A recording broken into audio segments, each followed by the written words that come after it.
Guys. जब DF जो है डीएफ काफ़ी ज़्यादा अटैचमेंट इशू रखते हैं। ये क्यों होता है अटैचमेंट इशू? अटैचमेंट इशू आपका इसलिए होता है, अगर आप किसी के भी साथ अगर आप उस चीज़ से बाहर नहीं निकल पा रहे हो, आपके कार्मिक्स आपको परेशान कर रहे हैं और आपको दबाने की कोशिश कर रहे हैं, वहाँ पे आपका एक तो हो गया आपका कर्मा होता है, इसीलिए आप अटैचमेंट इशू में उस चीज़ में गोल गोल सर्कल में उसी चीज़ में आप घूमते रहते हो और आपको वहाँ से निकलने का जो है रास्ता भी नहीं मिल पाता है। कोज आप वहाँ पे अटैच होते हो काफ़ी। अगर आप वहाँ से छूटना भी चाहते हो ना, तो भी आप फिर से दोबारा उसी चीज़ में घूम फिर के वहीं आ जाते हो। तो फर्स्ट है आपका अटैचमेंट इशू। अटैचमेंट इशू आपका कर्मा से रिलेटेड होता है। आपका कर्मा जब तक रिलीज नहीं होगा, अटैचमेंट इशू भी ने वहीं से ख़त्म नहीं होगा। आप वहीं पे गोल गोल सर्कल में वैसे ही घूमते आओगे और आप नए नए फ्रेंड्स बनाओगे, नए नए फिर वही लूप में फंसे रहोगे, माया में फंसे रहोगे। आप देखोगे कि मुझे कोई प्यार नहीं करता और आप अब नई नई लोगों से मिलोगे, और आपको कैसे लोग मिलते हैं? कार्मिक्स, जो आपको डिसरिस्पेक्ट करते हैं और आपको नीचा दिखा के आपको दबाना चाहते हैं, आपकी डिसरिस्पेक्ट करते हैं। वहाँ पे आप अपने दिल की नहीं सुनते हो, अपने हायर सेल्फ की नहीं सुनते हो। आप उनके अकॉर्डिंग चलते हो, वो वैसे जैसे वो चाहते हैं वैसे ही आप चलते हो और आप उसी लूप में फंसे रहते हो और गोल गोल वही लूप में आप उस चीज़ को ब्रेक नहीं करते हो। ब्रेक आप खुद करना नहीं चाहते हो, बिकॉज आपका वहाँ पे कर्मा होता है। एक तो आपको ये स्टैंड लेना होता है जब किसी के साथ ऐसा अटैचमेंट इशू होता है। अटैचमेंट इशू कहाँ से होता है? देखो, अटैचमेंट इशू होता है रूट से। ठीक है, रूट हमारी जो है बॉडी का, जैसे तो वहाँ पे क्या होता है, हमारा अटैचमेंट इशू होता है। अटैचमेंट इशू इतना होता है कि हम उस चीज़ से बाहर नहीं निकलना चाहते और ना ही निकल पाते हैं, लाख कोशिश कर लो। ठीक है, तो वहाँ पे अटैचमेंट इशू बढ़ जाता है। आपकी डिमांडिंग भी होती है, जैसे अगर पेरेंट्स के साथ भी अटैचमेंट काफ़ी इशू होता है। अटैचमेंट इतना, जैसो देखो, अटैचमेंट इशू पेरेंट्स के साथ भी होता है। अटैच इतना अटैच हो जाते हो आप, इतना अटैच हो जाते हो। अगर उनके साथ जैसे कुछ भी थोड़ा सा आपने कोई ड्रीम में देख लिया किसी के बारे में ऐसा, तो आप डर जाते हो। वो चीज़ अटैचमेंट होता है, बहुत ज़्यादा अटैचमेंट होता है। तो यहाँ पे क्या कर, एक प्यार होना चाहिए, अटैचमेंट ओवर अटैचमेंट नहीं होना चाहिए किसी के भी साथ। ठीक है, अगर वहाँ पे आपका ओवर अटैचमेंट है किसी के भी साथ, फैमिली तो चलो प्यार आपको आप देते हो, प्यार फैमिली को प्यार देते हो, आप उनकी बात मानते हो, चलो वो तो नॉर्मल बात है।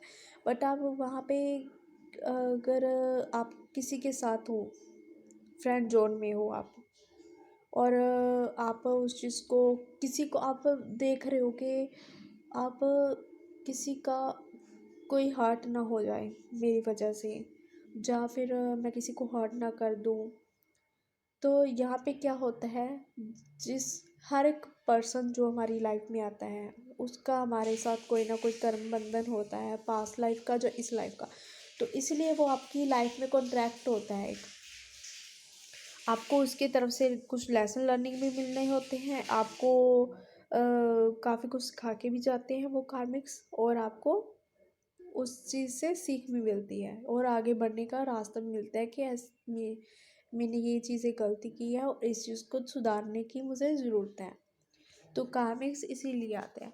तो यहाँ पे क्या होता है कि आपका अटैचमेंट इशू उनके साथ बढ़ जाता है।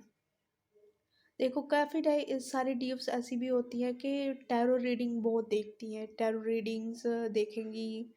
और शुरू शुरू में होता है ना कि डीएफ्स को जब उसका सेपरेशन न्यू न्यू होता है तब वो बैलेंस नहीं होती है, और बहुत सारी टैरो रीडिंग्स के पीछे भागना और डीएम को चेज करना। तो यहाँ पे भी डीएम के साथ आपका अटैचमेंट इशू होता है बहुत ज़्यादा ओवर, ठीक है, वहाँ पे कर्मा नहीं होता है बट हाँ ओवर अटैचमेंट इशू होता है आपका, ठीक है। तो यहाँ पे क्या होता है, आपका ओवर अटैचमेंट इशू होता है जिसकी वजह से आप उसकी तरफ भागते हो, डीएम को पाना चाहते हो, और आप खुद पे ध्यान नहीं देखते हो, यहाँ पर रिस्पेक्ट अपनी खुद की नहीं देखते हो, आपको कोई भी अब्यूज़ करके चला जाता है, कुछ भी आपके साथ गलत चीज़ गलत बोल के चला जाता है आपको, आप उसको डीएफ का बिहेवियर ऐसा होता है कि वो इतना अपनी रिस्पेक्ट नहीं कर पाती है खुद की, चाहे उसके साथ कुछ भी हुआ हो, जैसे डीएफ के साथ काफ़ी कुछ होता है, वहाँ पे वो बोल नहीं पाती है, स्टैंड नहीं ले पाती है खुद के लिए। तो स्टैंड लेना जो होता है, डीएफ को ही स्टैंड लेना होता है सबसे इम्पोर्टेंट हर एक चीज़ में। अगर आपके साथ कुछ भी गलत चीज़ें हो रही है, वहाँ पे आपको स्टैंड खुद लेना होता है।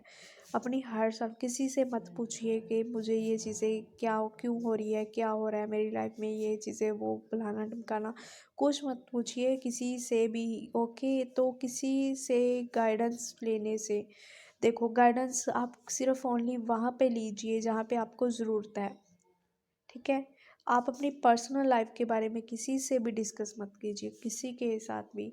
जैसे आप गाइडेंस लेते हो, मतलब कि बहुत सारी छोटी छोटी चीज़ें आप बता देते हो, तो वहाँ पे क्या होता है कि आप अपना कर्मा क्रिएट कर रहे हो कि, तो आप अपना जो है बहुत सारी कभी किसी से पूछोगे, कभी कभी किसी से पूछोगे, किसी ने कुछ बता दिया, किसी ने कुछ बता दिया, तो ऐसा मत करो।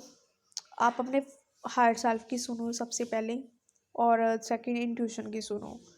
देखो डीएफ को दोनों तरफ से चलना होता है, अगर आप हार्ट की सुनोगे तो कुछ नहीं बनेगा, ओके। दोनों तरफ से आपको सही डिसीजन लेने के लिए दोनों साइड से आपको, अगर देखो कार्मिक्स के अगर मैं मामले में बात करूँ कार्मिक्स के साथ, तो इंट्यूशन ही फॉलो करो, अपनी इंट्यूशन से फॉलो करो और लेट गो करो कार्मिक्स को। तो अगर आपके साथ कुछ भी चीज़ें ओवरफ्लो हो रही है, आपके साथ कुछ गलत हो रहा है और आप वहाँ पे स्टैंड नहीं ले पा रहे हो और लूप में फंसे हो, तो वहाँ पे आप अपनी दोनों चीज़ों का यूज़ करो, अपने हर सेल्फ का भी यूज़ करो, अपने इंट्यूशन का भी यूज़ करो, और इंट्यूशन को फॉलो करके अपने हर सेल्फ को फॉलो करके सही और बिल्कुल स्ट्रिक जो है डिसीज़न लो वहाँ पे कि आपको क्या करना है। सबसे मेन चीज़ है, आप खुद का नहीं देखते हो, जैसे आप अपनी अगर किसी से भी आप इश्यूज़ का पूछोगे ना कि इशू मेरे अंदर क्या है, मेरे अंदर कौन सी कमी है, सबसे पहले ही बात तो मैं ये बताऊंगी कि आपको किसी से भी इशू पूछने की ज़रूरत ही नहीं पड़ेगी। मेरे केस में क्या था कि मुझे किसी से इशू पूछने की ज़रूरत ही नहीं पड़ी, बिकॉज गॉड है ना इतना, वो करते हैं कि कुछ ना किसी माध्यम से, किसी ना किसी कुछ भी, आप अपनी अपनी आपके हर सेल्फ इतना कुछ बता देती है आपको, इश्यूज खुद आपको जानने की ज़रूरत ही नहीं पड़ती किसी से कि मेरे इश्यूज क्या हैं। देखो किसी से आपकी लड़ाई होती है, तो वहाँ पे आपको क्या आ रहा है, आपको हेट वाली एनर्जी आएगी, आपको गुस्सा आएगा, आपको कई बार आपको जलसी भी होती है, आप देखो कि आपको कहाँ पे जलसी इशू हो रहा है, आपको बहुत सारी चीज़ें होती है, ठीक है। तो आपको वहाँ पे इशू देखना है, आप किसी से अटैच तो नहीं हो रहे हो, आप किसी से ज़्यादा वो तो नहीं हो रहे हो, किसी से नफरत तो नहीं कर रहे हो। तो ये चीज़ें छोटी छोटी चीज़ें आपको बता देती थी आपका इशू कौन सा है। इश्यूज आपको ऐसे भी दिख जाते हैं कि आप अपनी हायर सेल्फ को फर्स्ट ऑफ ऑल आप अपनी हायर सेल्फ को फॉलो करो, ट्यूशन को फॉलो करो, और मेडिटेशन करा करो, और अगर आपको इशू नहीं पता लग रहे तो आप डेली प्रेयर कीजिए। गॉड आपको हमेशा आपको गाइड करते हैं एज ए मेंटोर, और एंजल्स आपको हमेशा गाइड करते हैं, आपके लिए ही एंजल्स और गॉड हमेशा आपके लिए रहते हैं। अगर आप उनसे कुछ भी पूछोगे ना कि मुझे मेरे इश्यूज़ दिखाए जाएँ कि मेरे आप अगर आप कहीं पे स्टक हो रहे हो, आपको रास्ता नहीं मिल रहा है, आप नंबर आउट हो रहे हो, तो वहाँ पे पूछिए कि गॉड प्लीज़ मुझे गाइड कीजिए रात को सोने से पहले और सुबह उठते सार। तो आप प्रेयर कीजिए डेली, आपको ज़रूर कुछ ना कुछ रास्ता ज़रूर मिलेगा और कहीं ना कहीं सिंक्रोनिसिटी हो जाएगी, या फिर आपको एंजल नंबर के थ्रू कुछ ना कुछ आपको ज़रूर गाइड किया जाएगा। आपको ड्रीम के थ्रू कुछ ना कुछ इश्यूज दिखाए जाएंगे। अगर आपको ड्रीम में ऐसा होता है ना कि आप फाइट कर रहे हो किसी के साथ, या फिर कोई आपका वहाँ पे गुस्सा आ रहा है आपको ड्रीम में किसी के ऊपर, तो वहाँ पे आपका इशू होता है। गॉड इसी तरह से आपको गाइड करते हैं कि आपका इशू क्या है, क्या मेन प्रॉब्लम है। अगर आपको गिल्ट वाला इशू आ रहा है तो कहाँ पे आपका गिल्ट वाला इशू, और वो चीज़ें आपको दिखाई जाएंगी, या तो आपकी पर्सनल लाइफ में दिखाई जाएंगी, या फिर आपके ड्रीम्स में दिखाई जाएंगी, या फिर आपकी खुद अपनी हायर सेल्फ आपको बता देगी कि ये वाली चीज़ें हैं, ये चीज़ें मत करो। ओके, तो ये चीज़ें होता है। तो आप अपनी हर सेल्फ को फॉलो करो, और सबसे पहले आप खुद का डिसीज़न लो।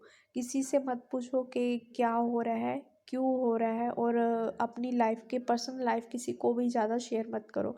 जितना आप शेयर करते हो किसी से भी, उतना ही आप अपने आप को भी उलझन में डालते हो और दूसरों को भी जैसे आप परेशान करते हो थोड़ा सा।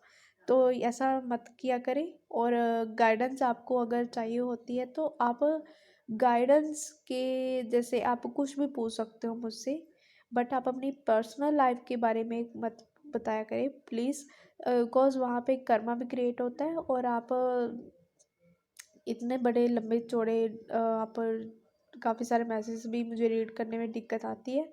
और मुझे इतना भी, बिकॉज आपने गाइडेंस, आप अगर बुक करना चाहते हो गाइडेंस के लिए तो आप मुझे पर्सनल पहले पेमेंट कीजिए, फिर आप अपना ये स्टोरी बताइए, और देन आप मुझसे हीलिंग ले सकते हो। तो आप ऐसा कर सकते हो। प्लीज़ ऐसा मत कीजिए कि आप अपना स्टोरी फुली मुझे बताएं, ऐसा नहीं होता है प्लीज़। तो उसके लिए आई एम सॉरी टू से। तो यहाँ पे वीडियो यहीं तक था। अगर आपको रिलेटेड आपको गाइडेंस चाहिए होगी तो आप मुझसे कांटेक्ट कर सकते हो।